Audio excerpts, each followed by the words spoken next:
Hi hello नमस्कार. तुम्हाला तर माहिती मम्मीने माझ्या ना छान छान अशा भाज्या पाठवून दिल्या होत्या, त्यातली ही चवळी. तर इथे आम्ही चवळी साफ करतोय आणि चवळी साफ करून आम्ही आज बनवणार आहोत मसाले भात चवळी टाकून. तर त्यासाठी लागणारं साहित्य बघा, इथं कढीपत्ता, टोमॅटो, कांदा आणि थोडासा कॅबेज होता म्हणतो.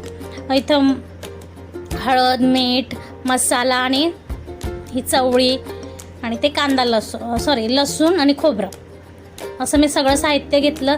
ते इथं कुकरमध्ये मी तेल घालते तुमच्या आवश्यकतेनुसार. थोडीशी मोहरी घातली, नंतर कांदा आणि कढीपत्ता घालते आणि ते परतल्यानंतर मी थोडं परतल्यावर लगेच लसूण आणि खोबरं घालते, कारण ओलं होतं, ते ओल्या वाटण होतं ओल्या खोबऱ्याचं, म्हणून मी ते पण कांद्यासोबतच चांगलं भाजून घेते. नंतर मी इथं कॅबेज पण घालून घेते, तो पण चांगला परतवून घेते.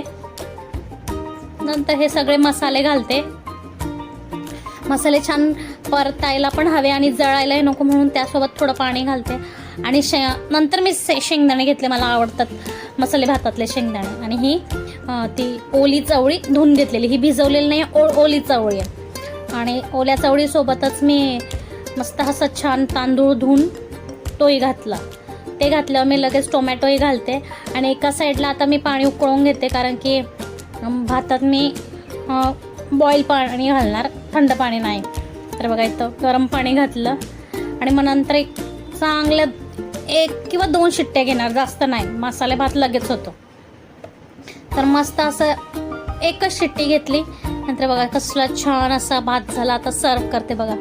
आहा हा, कसला गरम गरम वाफा निघतायत ना मस्त. याच्यावर साजूक तूप घालते आणि खाते.